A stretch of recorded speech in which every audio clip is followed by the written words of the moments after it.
Veiller, anticiper, échanger, se transformer. Bienvenue dans Les experts comptables de demain, le podcast de ceux qui font avancer la profession du chiffre.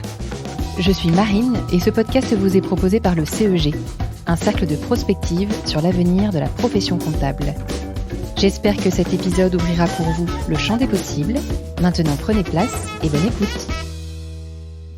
En 2024, le CEG dévoilait son premier baromètre annuel sur la profession comptable. Près de 600 personnes y avaient contribué.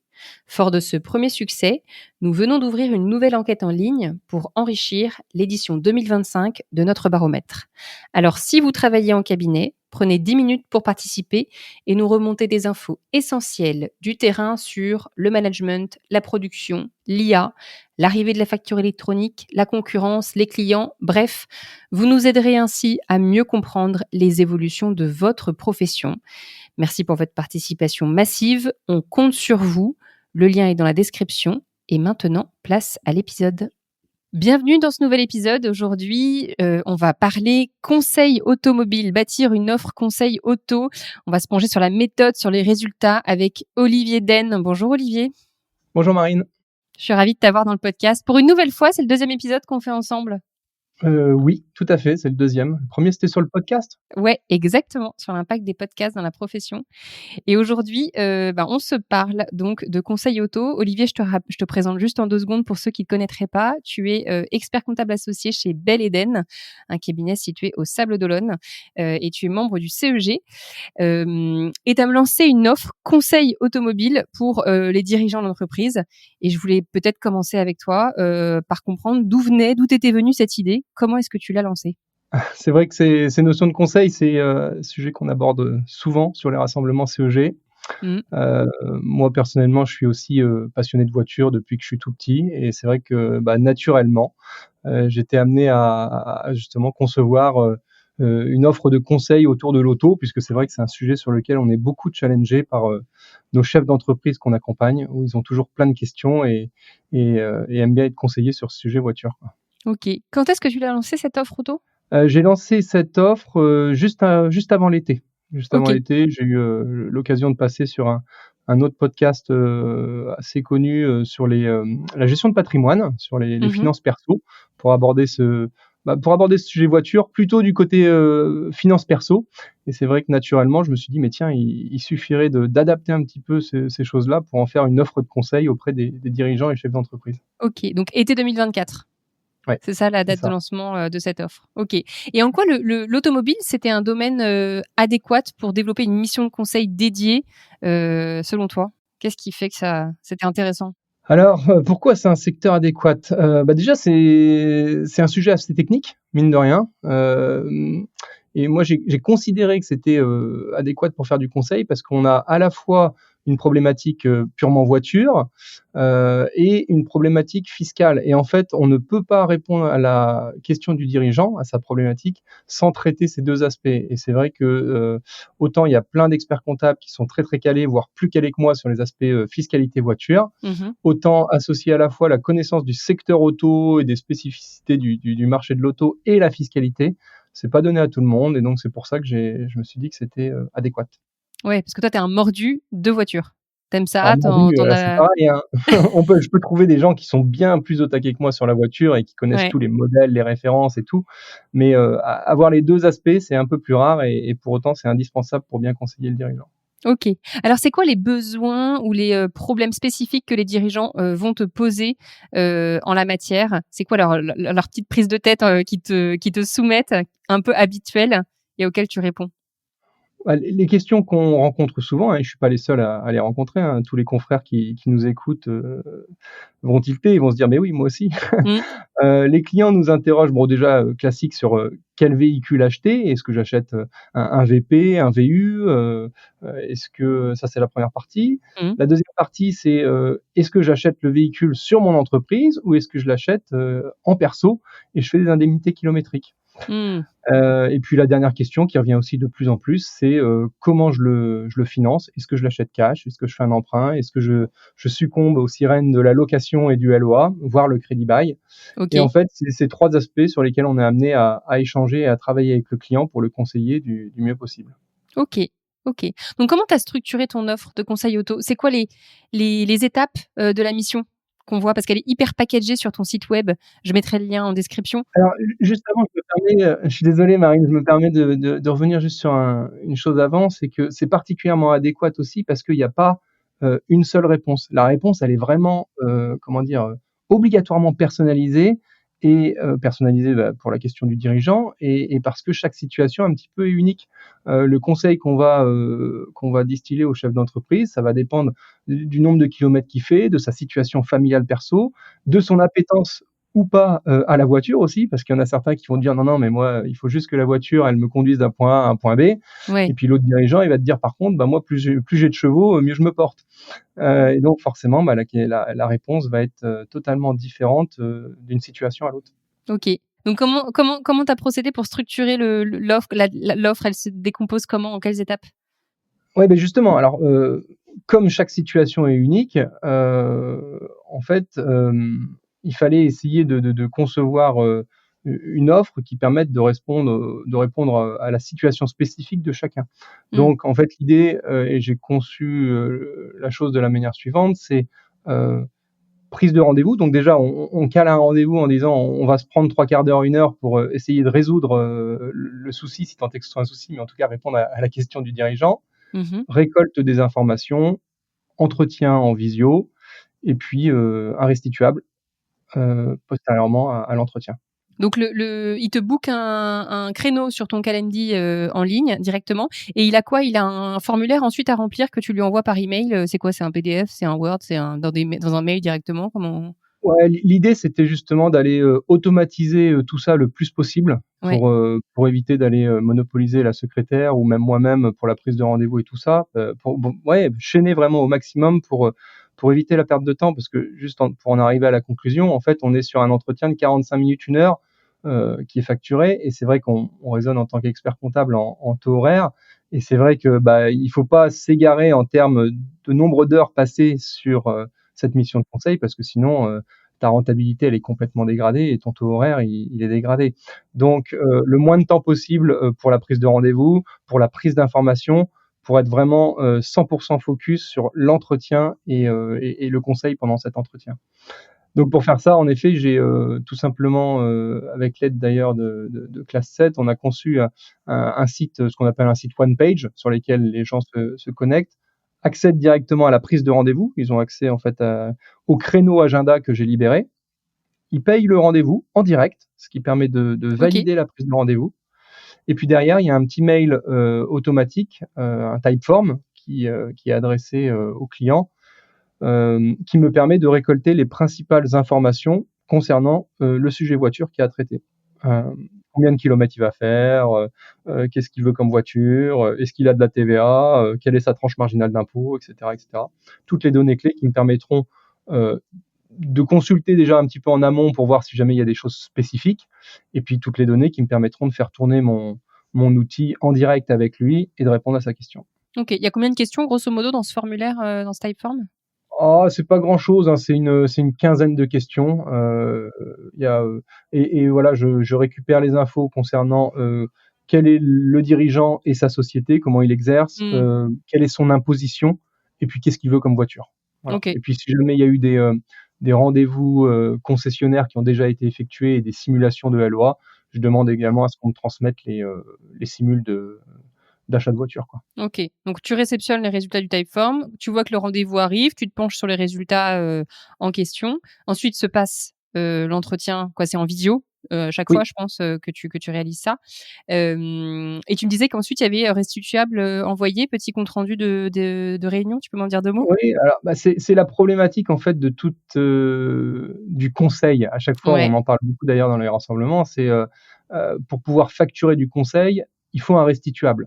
Bon là, en l'occurrence, moi au début, j'avais commencé sans restituable. Alors il y a 2 choses aussi, c'est que le restituable, il est quand même très engageant puisqu'il laisse une trace, et puis c'est très comment dire? C'est très chiffré et binaire. Alors c'est vrai que quand je fais l'entretien avec le chef d'entreprise, il y a un petit peu de nuance. On a en effet quelque chose de chiffré via l'outil Excel que je fais tourner, mais ça oriente le choix et c'est pas forcément uniquement le calcul à l'euro près qui va dicter le choix final. Alors que c'est vrai que quand tu as un restituable que le client il va consulter ou relire tout seul de son côté, il y a beaucoup moins cette nuance, quoi.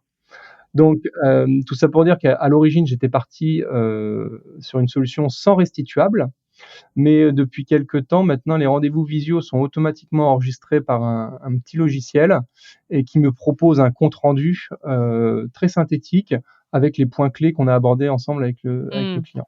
Et donc Ok. ça me permet à la fois d'avoir un restituable, mais qui est pas trop engageant et qui me prend pas trop de temps, encore une fois, pour Ouais. ne Et pas qui non plus. apporte la nuance de l'oral, parce que comme c'est de l'IA, ce que tu me disais quand on a préparé rapidement avant, c'est de l'IA qui prend le texte audio de cet enregistrement. Ça apporte peut-être la nuance que par moment tu as mise à l'oral, et ça c'est intéressant, je trouve que. Et puis tu peux bien évidemment aussi, je pense, le corriger si tu vois que l'IA te sort un truc qui est pas conforme. Tu peux apporter les deux trois nuances par écrit. Exactement, c'est le principe de ces petits comptes rendus. Je les reprends et en 1 minute ou 2, je rajoute les 2-3 petits points qui auraient pu être oubliés ou j'enlève les 2-3 petits points qui ont pas été bien, retranscrits, quoi.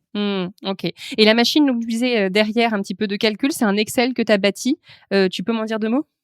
Oui, alors c'est vrai que, on m'a souvent posé la question: «Mais quel outil tu utilises pour justement faire ce conseil voiture?» Bah, je suis au regret de vous dire que j'utilise un bon vieux, fichier Excel. En fait, ça a 2-3 avantages. Bah, d'une part, c'est complètement malléable et puis, d'autre part, en fait, je l'ai bâti assez simplement. Il y a 4 onglets. Sur le premier onglet, on reprend les données du Typeform. Ouais.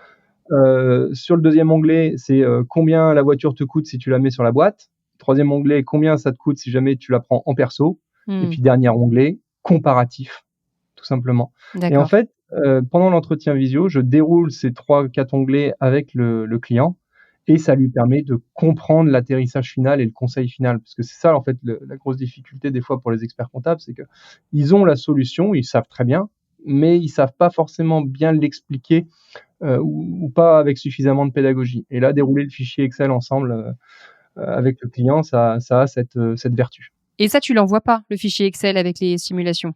Tu l'envoies? Non, exactement. Le fichier Excel, ce que je dis au client, je dis: «Si vous voulez, vous faites un screenshot, du fichier, pendant qu'on est en train de le voir ensemble. Ça vous permettra de vous y retrouver quand vous replongerez dans l'entretien ou a posteriori, mais je garde le fichier Excel pour moi». Alors je vous rassure, hein, toute personne un petit peu à l'aise sur Excel et puis avec un peu de bonne volonté, tout le monde y arriverait, hein. Si moi j'ai réussi, c'est que c'est accessible. C'est clair. Non, c'est hyper intéressant de voir comment tu as outillé un peu le processus. Tu factures cette mission, le prix est officiel à 180 €, c'est affiché sur ton site. Comment est-ce que tu as fixé ce prix? Comment tu t'y es pris? Alors, très, très dur, très, très dur. Ça m'a pris, beaucoup de footing pour réfléchir à ça et je sais pas si j'ai encore la réponse, mais bon, OK. en fait, je suis tout le temps on est tout le temps, passe-moi, l'expression, entre 2 chaises, hein, voilà, pour se dire, est-ce que je facture, au taux horaire, au temps passé? Ou est-ce que, je facture, à la valeur ajoutée et à ce que je vais faire économiser pour le client? Ouais. Et voilà, et moi je suis un peu entre les 2 en me disant: «Voilà, ça me fait un taux horaire à 150 € l'heure à peu près».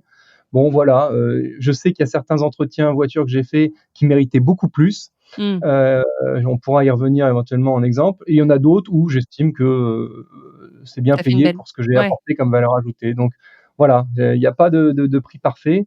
Pour l'instant, j'ai trouvé que c'était à peu près correct. Le comment dire? Les prises de rendez-vous, ont eu lieu. L'agenda est pas full, mais c'est pas l'objectif non plus du tout. Ouais. Donc voilà comment je suis arrivé à Tu ce parti de tarif-là. là, tu parti comme ça. Et comment t'as fait connaître cette offre? C'est quoi les briques de marketing, de communication que tu as pour, la faire savoir, la faire exister?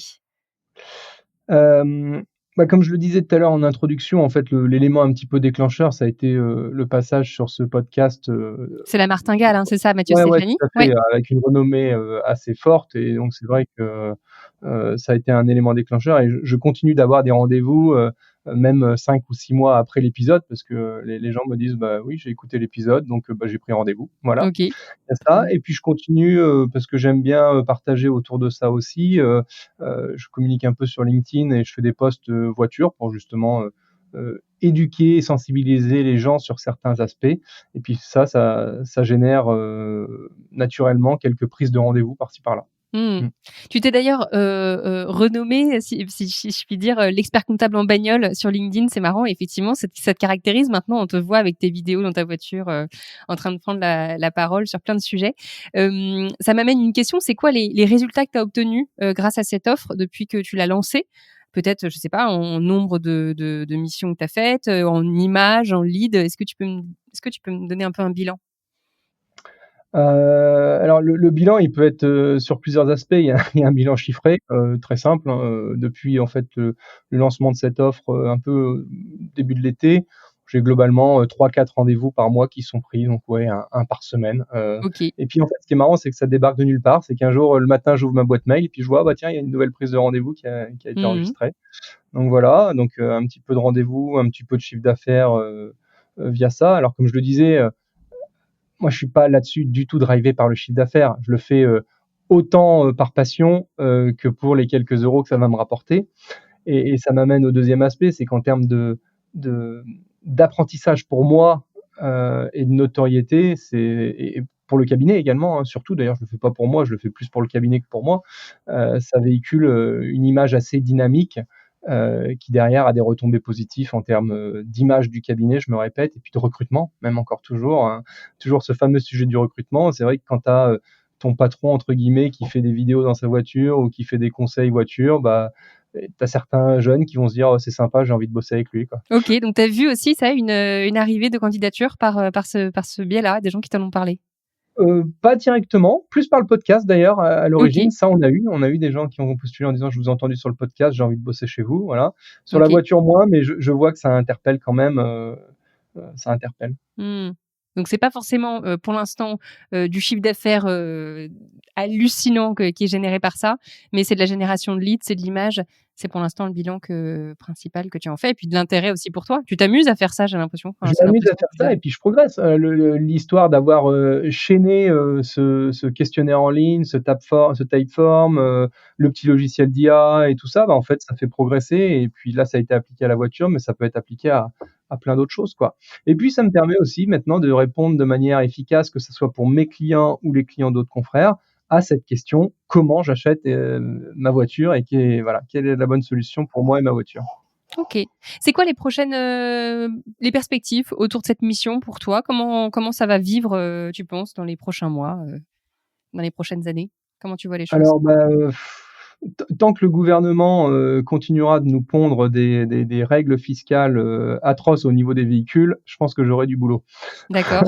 Parce que, c'est ce que je dis souvent en préambule, parce que, dans mes entretiens, on parle d'import de voitures d'Allemagne de temps en temps et tout ça. Ça, en Allemagne, il y a d'autres règles fiscales, mais, la TVS, les plafonds d'amortissement et tout ça, c'est des trucs très franco-français. La France n'aime pas trop le véhicule d'entreprise quand même, faut bien se le dire. D'accord. Et donc, tant qu'on aura une attitude du gouvernement qui sera comme ça vis-à-vis de la voiture, j'aurai du boulot. Et puis, la voiture reste un sujet quand même, de prédilection pour les gens en général, et encore plus les chefs d'entreprise. Donc, je serai toujours sollicité là-dessus. C'est pas un sujet, d'actualité, c'est un sujet, récurrent. OK, très bien et j'ai une dernière question pour conclure, c'est, donc là, on a vraiment parlé les auditeurs l'auront compris, du marketing d'une offre très spécifique, liée au conseil auto. Mais si quelqu'un nous écoute et qui se dit: «Tiens, moi aussi j'ai une passion, dans tel domaine», ça se trouve, je pourrais aussi lancer une mission de conseil assez spécifique, clé en main, les étapes que raconte Olivier, ça me parle, je pourrais chaîner un truc assez équivalent. Ce serait quoi pour toi les conseils clés que tu donnerais à cette personne, à ses auditeurs pour, peut-être se lancer, les étapes à suivre, ou peut-être les écueils à éviter? Voilà, petit bilan à 6 mois de vie de cette offre. Comment tu verrais, la reproductibilité, tu vois, de la chose? Je vais répondre en 2 temps là-dessus, parce qu'il y a une chose qu'on se doit, je pense, de préciser quand même, c'est que alors pas les gens, mais une certaine catégorie de la population et certains chefs d'entreprise commencent à être quand même de plus en plus prêts à payer pour avoir du conseil. Et moi, j'ai beaucoup de personnes qui m'ont dit: «Voilà, cet aspect voiture, j'aurais pu me débrouiller tout seul, mais ça m'aurait pris 2-3 jours. Mais là, au moins, en 1 heure ou 2, on a plié le sujet. Oui, j'ai payé, mais au moins, tu m'as fait économiser une demi-journée ou une journée de recherche». Ça, c'est le Mmh. premier point. Donc ça veut dire qu'à partir du moment où tu es sur un sujet que toi, expert comptable, tu maîtrises, sur lequel tu as un peu réussi à industrialiser, tu as des gens qui seront prêts à payer pour avoir du conseil, quel qu'il soit d'ailleurs. Alors je vais pas d'exemples précis en tête, mais que ça soit, si on l'avait sur de l'optimisation, on en a parlé dans ton podcast. Enfin, quand je dis on en a parlé, j'écoutais avec beaucoup d'attention le podcast sur l'optimisation de la rémunération et tout ça. Oui, avec Bertrand Croiset. Exactement, ça fait partie un peu de ce type d'exemple et ce type de mission qui peuvent être mis en place. Alors, bien sûr, il faut, comme toujours, poncer son sujet, bien le maîtriser. Indirectement, je pense qu'il faut l'aimer, son sujet, parce que si jamais tu le fais juste pour gagner de l'argent, ça ne marchera pas. Il faut faire les choses avec passion et c'est comme ça, en fait, que je pense on réussit à produire une vraie valeur ajoutée et une vraie mission de conseil pertinente. Bien poncer le sujet et puis encore une fois industrialiser un minimum la chose, parce que sinon, si jamais on y passe trop de temps, un jour on s'épuise. Ouais. Un jour on s'épuise ou le prix ne compense pas les efforts et dans ce cas-là on se décourage. Tu vois ce que je veux dire ? Ouais, carrément. Merci Olivier, c'était hyper intéressant cette discussion sur cette offre que tu as packagée sur le conseil auto. Je te remercie infiniment pour le temps que tu m'as consacré. Super, mais merci à toi d'avoir abordé encore une fois ce sujet, moi qui me passionne et sur lesquels j'ai beaucoup de plaisir à échanger avec les confrères. J'échange beaucoup avec les confrères sur tout ça. Trop bien. Je remettrai tous les liens dans le descriptif de l'épisode sur ton site et comme ça, les personnes qui voudront peut-être te poser des questions, des conseils, se permettront peut-être de te contacter. Comment on peut te contacter prioritairement ? Alors, prioritairement, c'est très simple, c'est ma boîte mail pro ou LinkedIn. Mais c'est vrai que la messagerie LinkedIn, elle est un peu surchargée de demandes et des fois, ça passe au travers. Alors que ma boîte mail pro, elle est au cordeau et normalement, je loupe pas un message. Nickel. Merci Olivier. Merci beaucoup Marine. À bientôt, ciao. Bonne fin de journée, salut. Merci pour votre écoute. Si cet épisode vous a plu, n'hésitez pas à le partager autour de vous. Pensez à vous abonner sur les plateformes d'écoute pour découvrir de nouveaux contenus exclusifs. Et pour en savoir plus sur le CEG, rendez-vous sur expertengestion.fr. Le lien est dans la description. À bientôt!